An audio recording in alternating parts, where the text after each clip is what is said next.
வணக்கம்.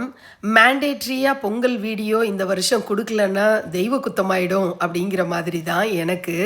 அதனால தான் இந்த வீடியோவ வலுக்கட்டாயமா நான் குடுக்குறேன். அன்னைக்கு பெருசா கிராண்டான ஒரு மேனர்ல செலிப்ரேஷன் எதுவும் நடக்கல.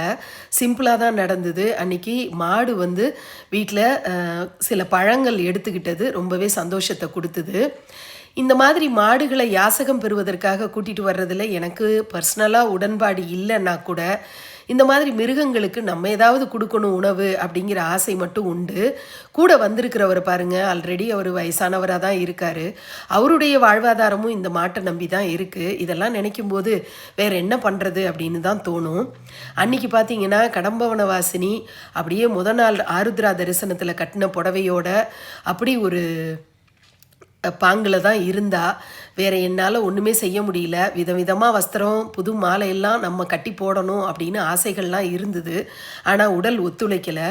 ஆனா எனக்கு வலது கை, இடது கை நம்பிக்கைன்னு சொல்லக்கூடிய சுலோச்சனா எல்லா ஏற்பாடுகளையுமே பண்ணிட்டா. அழகா தேங்காய் உடைச்சு வச்சு, பழங்கள்லாம் எடுத்து வச்சு, 7 காய் 9 காய்ன்னு வச்சு ஒரு குழம்பு செய்யணும் அப்படின்னு நான் ப்ரிப்பரேஷன்லாம் சொல்லிக் குடுத்தேன்.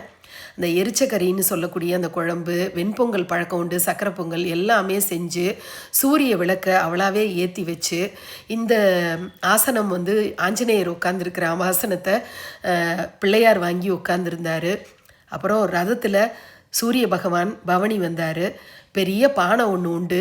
இப்படி மேண்டேட்ரியாக நான் எப்படிலாம் வச்சு வழிபாடு பண்ணுவேனோ எல்லாத்தையும் அவங்களே எடுத்து வச்சாங்க. நான் அவங்கன்னு சொல்கிறது சுலோச்சனாவும் விஜயும். ஆக்சுவலி அவங்க ஊருக்கு போக வேண்டியவங்க. மாட்டுப்பொங்கல் தான் கிராமத்தில் ரொம்பவே விமரிசையாக கொண்டாடுவாங்க. அதனால் பொங்கல் என்னோட செலிப்ரேட் பண்ணிவிட்டு மாட்டுப்பொங்கலுக்கு அங்கே போயிடுவாங்க. இந்த முறை அவங்களே தான் எல்லா பூஜையும் செய்கிற மாதிரி ஒரு நிலை. ஆனால் அதை மனமும் வந்து ஏற்றுக்கிட்டு எந்த ஒரு சலிப்பும் காட்டாமல் எப்படின்னு நீங்கள் உட்காந்த இடத்துல சொல்லுங்கள், நான் வந்து பண்ணிடுறேன் அப்படின்னு சொல்லிட்டு சுலோச்சனா ரொம்ப ஆர்வத்தோட இந்த வேலைகள்லாம் பண்ணி அழகாக பயபக்தியோட தீபாராதனை காட்டி சூப்பராக பண்ணி வச்சா. எந்த குறையுமே எனக்கு அன்றைக்கி இல்லை. மனசுக்கு நிறைவாக தான் இருந்தது. இப்படிலாம் எனக்கு மக்கள் கிடைக்கிறதுக்கு நான் ரொம்பவே கொடுத்து வச்சுருக்கணும் அப்படிங்கிற மாதிரி தான் தோணுச்சு.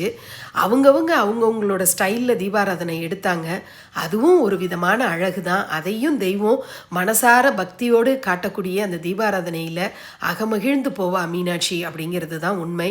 அன்றைக்கி ரொம்பவே சந்தோஷமாக இருந்தா மீனாட்சி கடம்பவன வாசினி அப்படிங்கிறது அவளுடைய திருமுகத்தை பார்க்கும்போது உங்களுக்கே தெரிஞ்சிருக்கும்.